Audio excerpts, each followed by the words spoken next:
Yo, yo, yo, yo, yo, yo, yo, what's going on, COD Familia? It is your boy BN, aka Mr. Kingdom Builder, and yes, thank you, Buddha. We are finally getting some PvP action. Gotta make sure I get a screenshot real quick, so that way we'll have a potential thumbnail going on later. Yes, it's been a minute. We are in S2-7. We have EIS, LSK going up against NXS. Right now in one of the zone 3s. I think this is the upper left zone 3, and which I'm forgetting the name. I can't remember if it's more Brez something. Well, when it slows down a little bit, we will go ahead and make sure to unless, hang on, where am I? You know what, I might be able to do it based on screenshots I have, because I have this on my Discord where I took overhead screenshots of all of the zones. And so zone 3 we are in, I think I was right. Yeah, it's more Brez. I think it's probably not more Brez actually, because that seems like it's too high.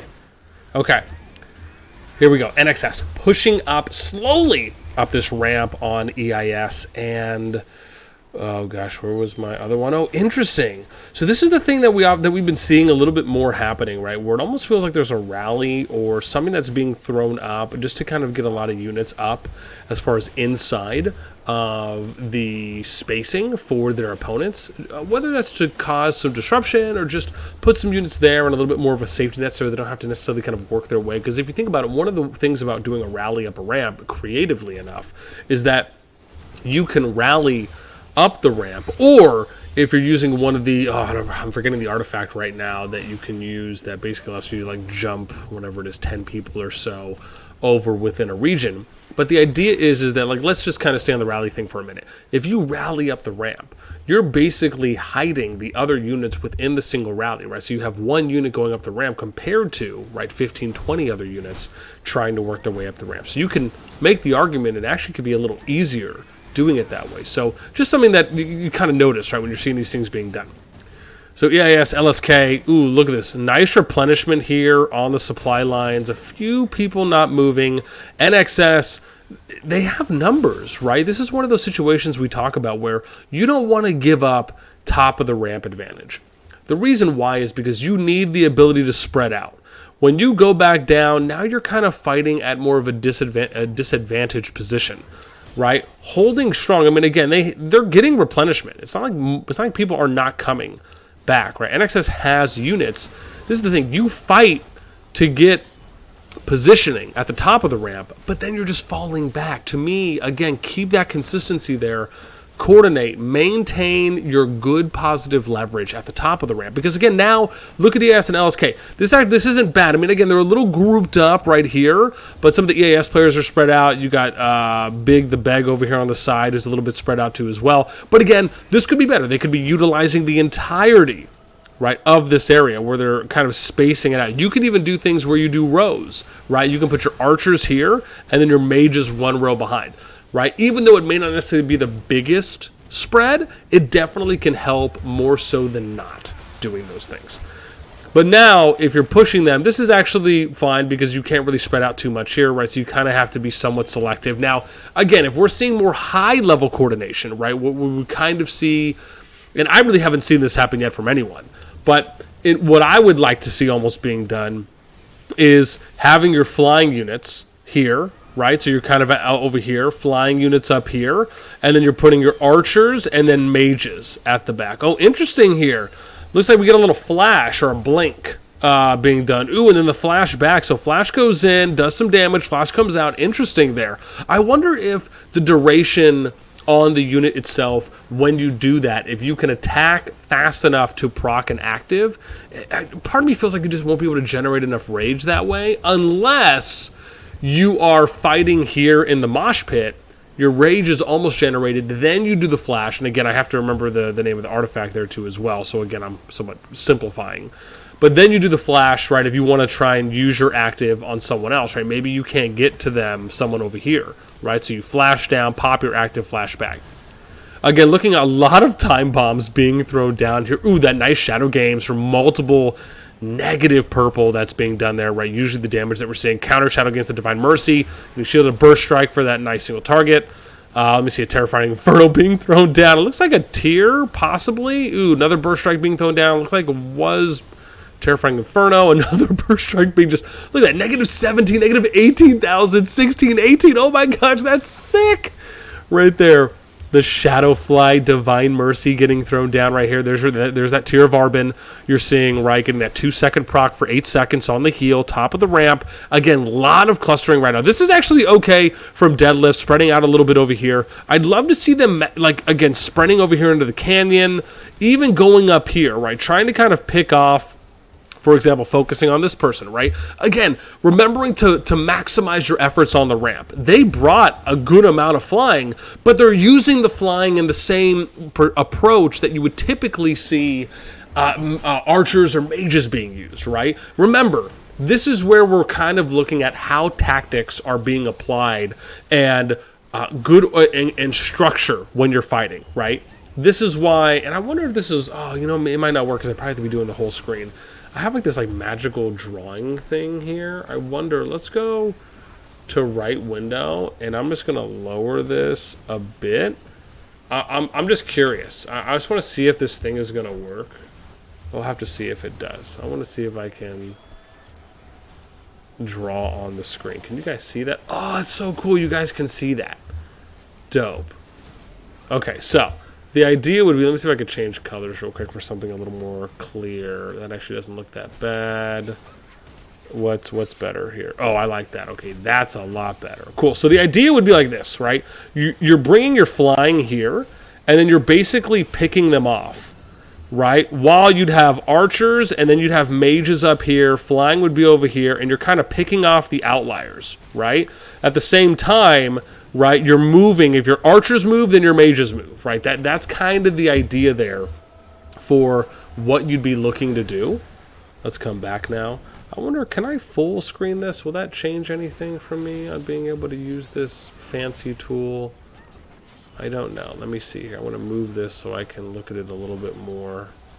Oops, hang on. I don't want that little download available thing to be in the way. Let's do ignore. Will this still go? Oh, cool. So maybe I'll do this if I full screen it, because then I can actually draw on this. Let me know if you guys like the drawing. Is the drawing dope? Are we fans of the drawing?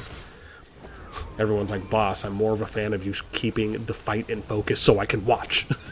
I get it. Jeez, guys, why be so loud? Cool. Yeah, so maybe we'll start implementing a little bit of drawing here. I just have to realize that I have to show the whole screen off and not actually just the instance.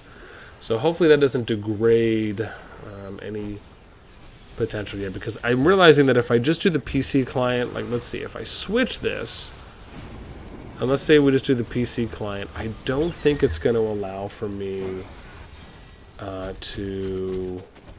Yeah, oh, geez, that NXS Thunder Rock getting thrown down right now. Let's see here. Let's see if you guys can see this. Yes, you can't. So, yep. I think that tells me everything I need to know on going full screen here. Cool. So let's switch this up. Hopefully it doesn't decrease anything for me. Let's go full screen. It's not bad. It looks like it kind of fits for the most part. Okay. Peacemaster. Who's doing that? Something Cake. I can't see the name. So look, EIS, LX, and oh gosh, where's the other people? I need to remember names. LSK. It looks like they're pushing to the outside perimeter here of where Cupcake can hit with the Thunder Rock. And this is actually not bad, right? So look at this. This is kind of slightly sexy, right? So you got some spread here, and spread here, right? So again, they're working the positioning here, right, as wide as they can. Or not, I should say as wide as they can, but at least wider, right, in the traditional sense. Wow, man, we're getting a bunch of lag right now. Unfortunatado. You know, this is the kind of stuff that I talk about. Oh, geez, now we got the not responding. Dude, what a drag right now. Oh, I might have to reload this. Unfortunate. Let's see. Close. And this to me is the wild stuff, right? Because, yeah, it's now going to have to force stop. Man, this is unfortunate.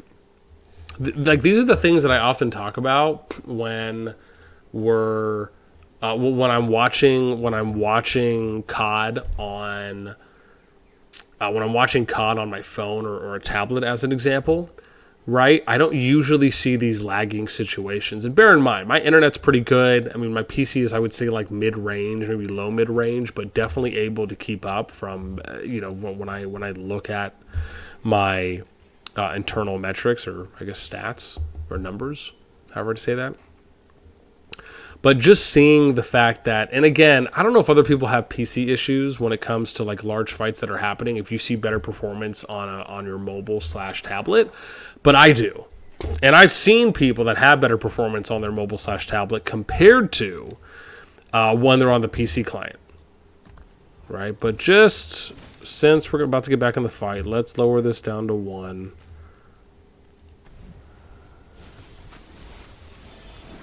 Okay.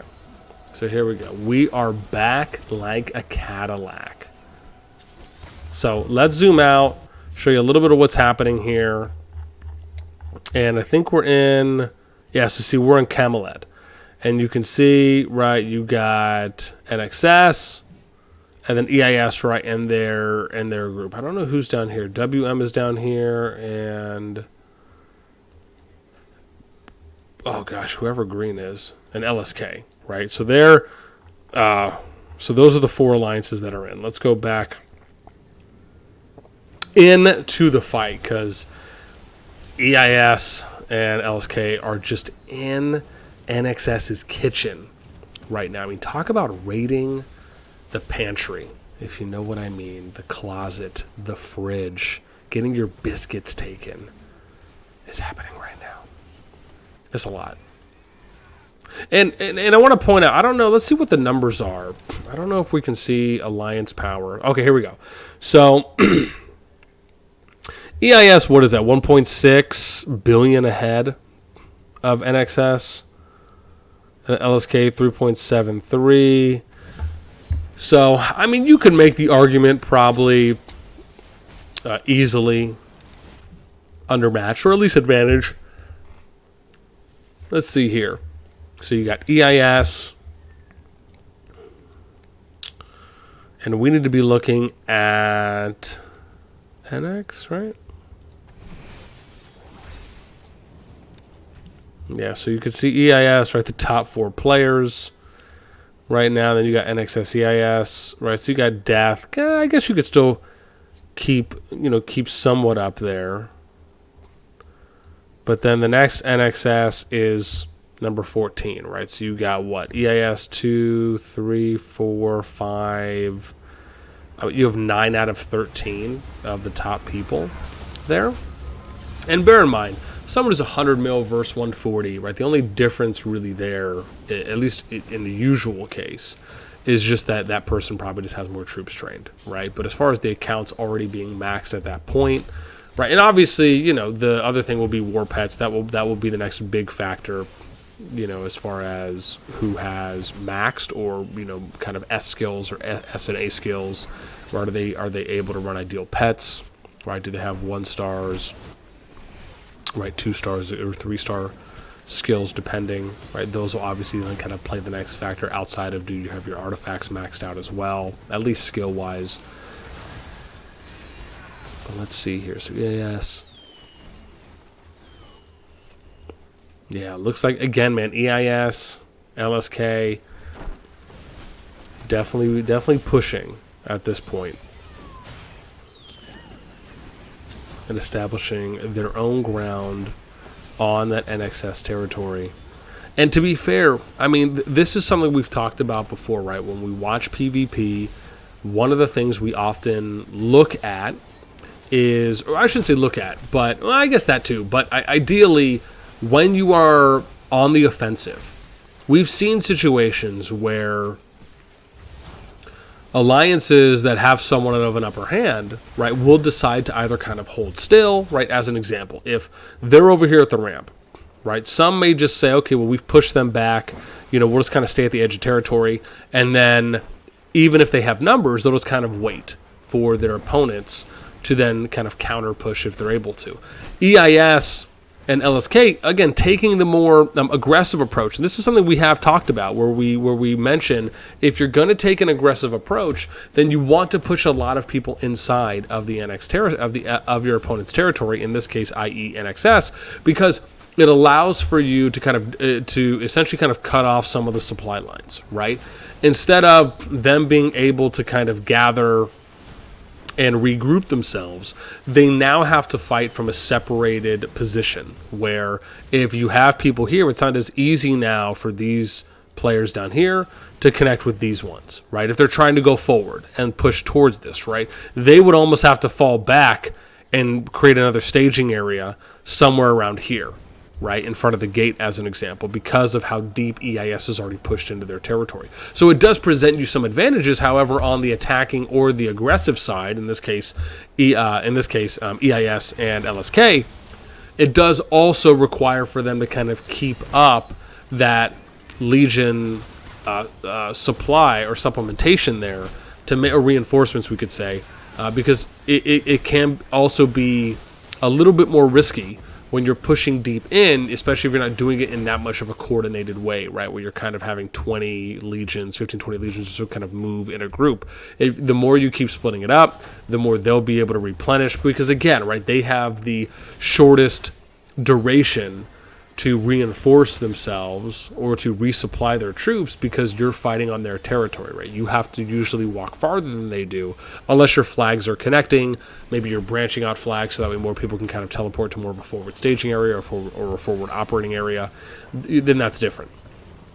But yeah, in this situation with NXS and EIS going up, and EIS LSK, ooh, let's see. Here we go. Another NXS person, Satpam coming in, 74 mil. Looking to put a little work in. And again, NXS, this isn't bad. The only thing I would do here in these small, I love kind of small-sided fights, because to me it really is the opportunity to kind of showcase more tactical play, because when you get into larger fights with 50 versus 50, 100 versus 100, etc., it does require just so much more patience and diligence, right, and organization. But here, you know, honestly, I'd like to just see them spreading a little bit more. I mean, again, very much bunching here, right? Instead of that, spread out from here, right? Go up to the tree line, back out, right? So the example would be, if we grab this, right, they should be spreading like this. So that way they can attack here, they can attack here, attack here, attack here, attack here, attack here, right? You're spreading your line out. Instead, what we're seeing happening is that they're fighting kind of within this area, right? Then that way, on the other side, and NXS can always spread out, and now they're able to fire in the area, right, from kind of from easy positioning. Or if you just have more units than they do in that moment, right, it can also be a little easier on that. But NXS finally looking like they're regaining some ground now, just trying to finish off Dubai on that, looks like Madeline Garwood, or it was a Madeline and a Garwood. And then Satpam coming in, doing some work too as well. NXS looks like they are reestablishing themselves. EIS now retreating with LSK up the ramp. I mean, NXS has numbers, right? In this situation, if they're going to replenish, hopefully they have someone that is online. I like how this guy over here from EIS, they got 3. He's just like, yeah, man, I'm just going to kill this level 23. Oh, unless that was actually someone there. No, it looks like it was. Ooh, another TP coming in here for probably NXS. Let's see what's going to happen to her.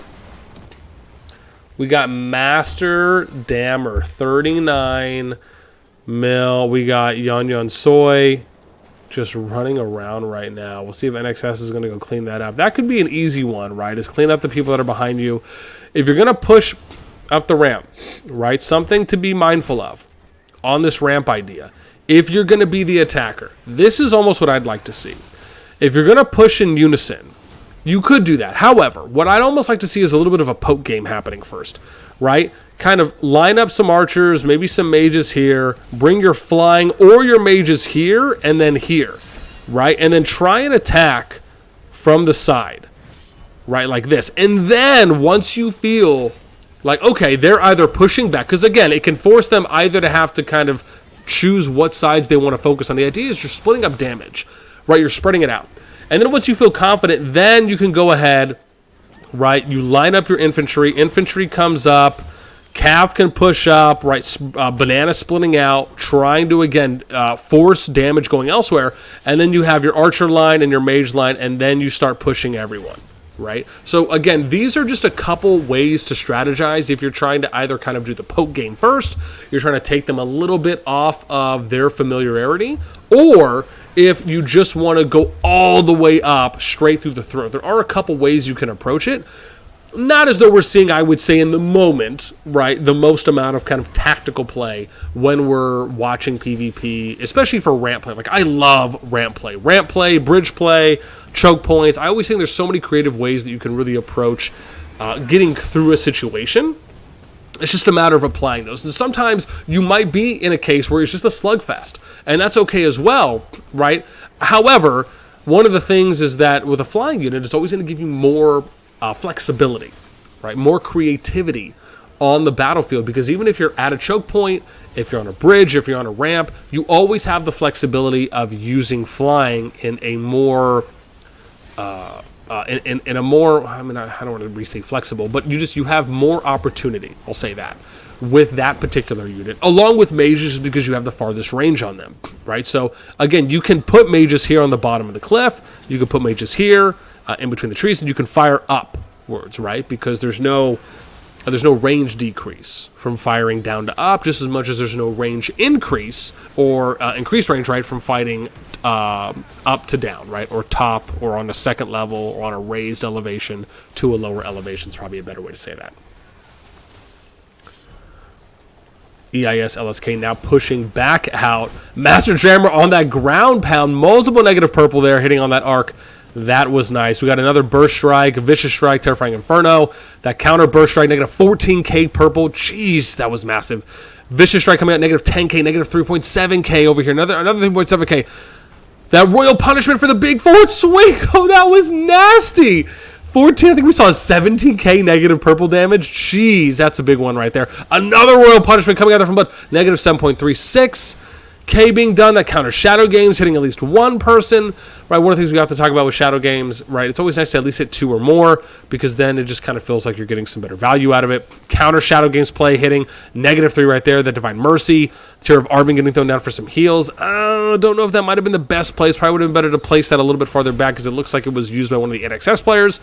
EIS, again, just, you could say, doing a good job of replenishing, right? Even though, yes, they do have that 1.6 billion advantage, right? They do have more players, I would imagine, in that top 50, top 100 than NXS does. But NXS has shown already, at least I've seen 2 opportunities where if we just had a little bit better positioning, it at least would, I feel, have given them a few more advantageous moments to potentially win some fights, if not at least break even and not kind of feel overwhelmed. But at the same time, one of the other things we often talk about factoring into fights is that you also have to consider what is your current online activity versus their online activity, because maybe they just have more people online than you do, right? And that's the case.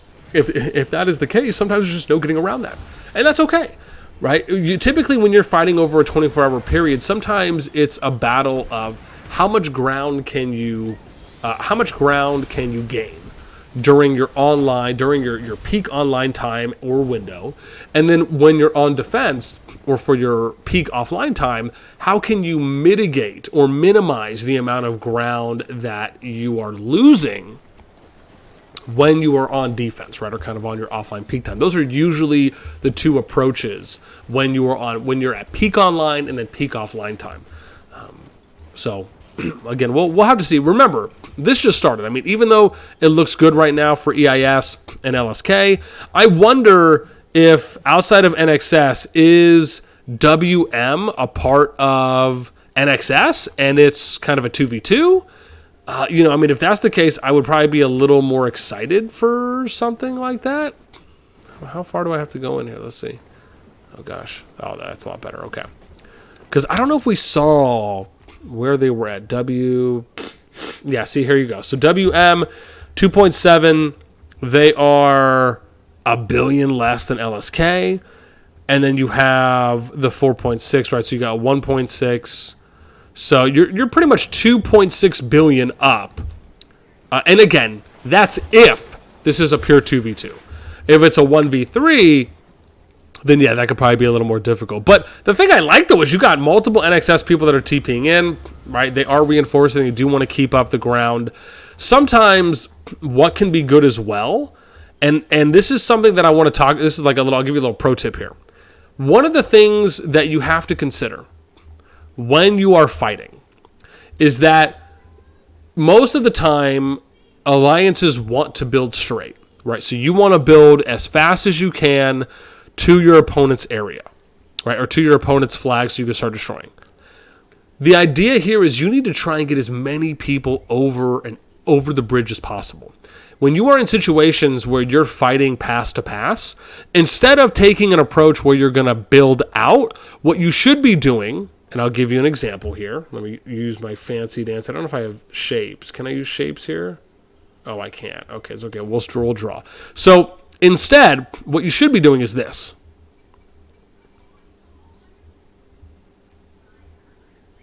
Right? And forgive my awesome/not awesome drawings, right? But this is what you should be doing with flags. Why do you think you should be doing this? Any guesses?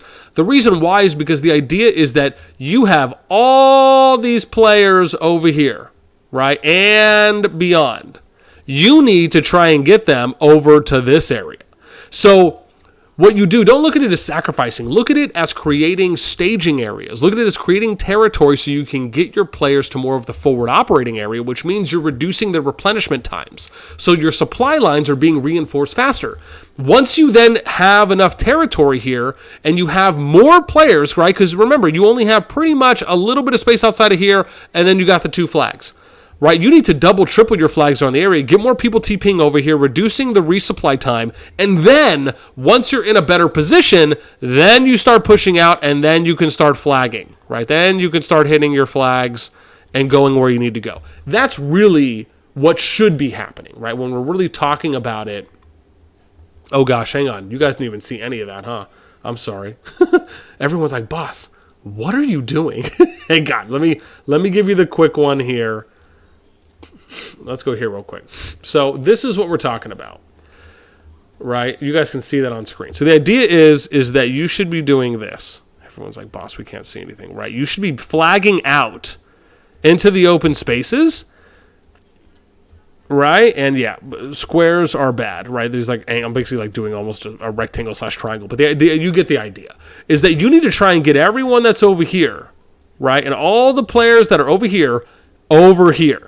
So you create flags in safety areas so that way you can push the players over, again, create the opportunity for them to TP in, reducing the resupply time, and allowing for them to get into the fight faster and more consistently. Then once you get enough players over, then you start pushing. Right? That's really what should be happening when you're in these particular types of situations where you're fighting this close to each other. Right? Now, I don't know where purple is going, right? Or if maybe, because bear in mind, they have a few more flags down than NKS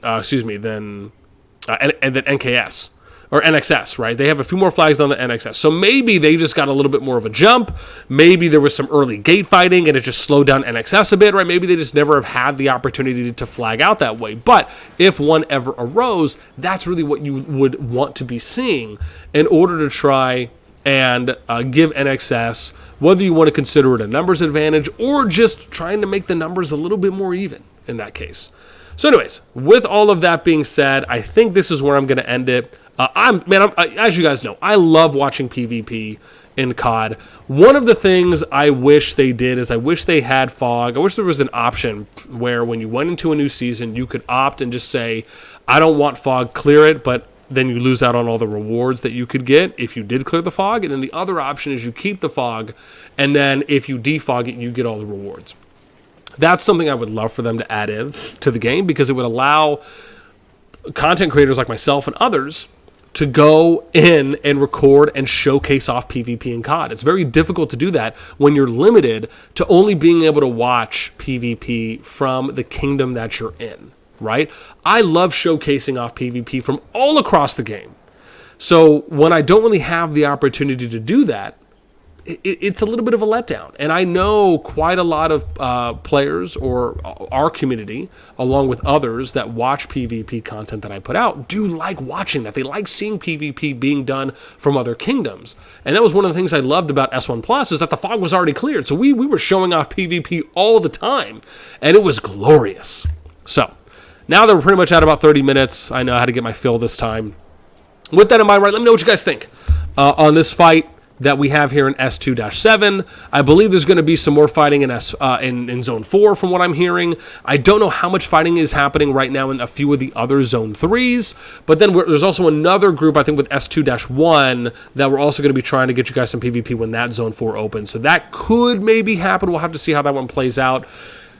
However, that is it for me. Again, let me know what you guys think in the comments down below. As always, until next time, I will catch you later.